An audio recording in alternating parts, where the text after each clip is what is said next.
Well, it is a Saturday afternoon, and I am in the office getting things ready for a short week for our law firm in Pennsylvania, New Jersey, with the Thanksgiving holiday upon us. It is a rare Saturday afternoon where I'm not driving to and from a ice hockey rink for my son or picking my daughter up from a gymnastics practice. So usually on Saturday afternoons, that's what I'm doing, but had some free time available this Saturday. So I'm in the office getting things ready, getting things ahead of schedule for many of our clients in Pennsylvania and New Jersey. Also, obviously, always available for a consultation with a client. You never know when a criminal case is going to happen. So you obviously have to be ready for that. And that's why we answer our calls 24 hours a day, 7 days a week.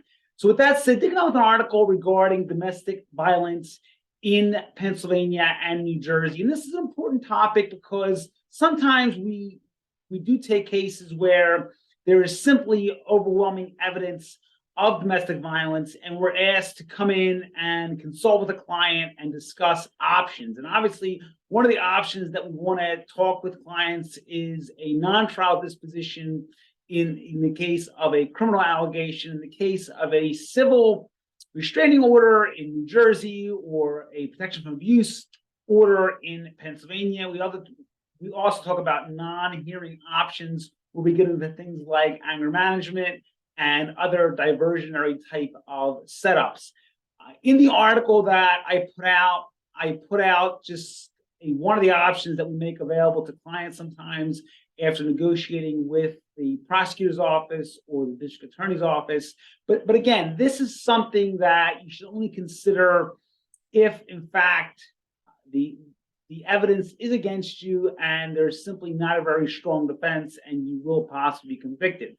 Domestic violence is obviously a very, very hot button issue, as it should be in both Pennsylvania and New Jersey, but we are seeing some very, very harsh sentences being handed down in these situations. So it's a case where a domestic violence allegation can be either or both a felony and a misdemeanor in Pennsylvania, and can be possibly an indictable crime in New Jersey. So you could face, obviously, county incarceration, but you also could face state prison, depending on the charges. And again, those charges can range from something as simple as a simple assault to something more egregious like an aggravated assault or even an attempted murder. These are all on the table when it comes to domestic violence. Most of the cases we see involve cases of a simple assault, terroristic threats, sometimes an aggravated assault.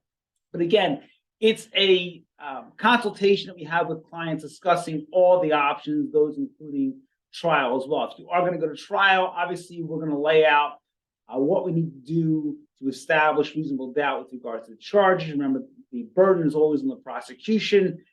In the case of New Jersey, that would be the state. In the case of Pennsylvania, that would be the Commonwealth. But the burden's always on them. The burden's never on the defense. But if you have questions, 215-755-9000 in Pennsylvania, 856-793-7429 in New Jersey, 24 hours a day, 7 days a week, website gamboandlaw.com.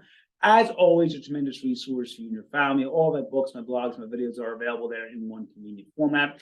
In addition, I did come out with a blog on the 8 common questions that we receive about drunk driving during the holiday season. Obviously, the holiday like Thanksgiving is considered the most traveled holiday. We expect a increased police presence on the roads and highways in Pennsylvania. Please don't drink and drive, but if you are stopped for suspicion of DUI, do not refuse the chemical test. But please read that article, which I'll link in this video. It gives some fantastic tips on what to do if you are stopped and arrested for drunk driving in Pennsylvania, New Jersey. So once again, if you have questions, 215-755-9000 in Pennsylvania, 856-793-7429 in New Jersey, 24 hours a day, 7 days a week. I'm also going to link in our e-update to this video, which went out on Friday to over 4,000 of our current and former clients in Pennsylvania and New Jersey. It is a great e-update, brings together all of our latest content.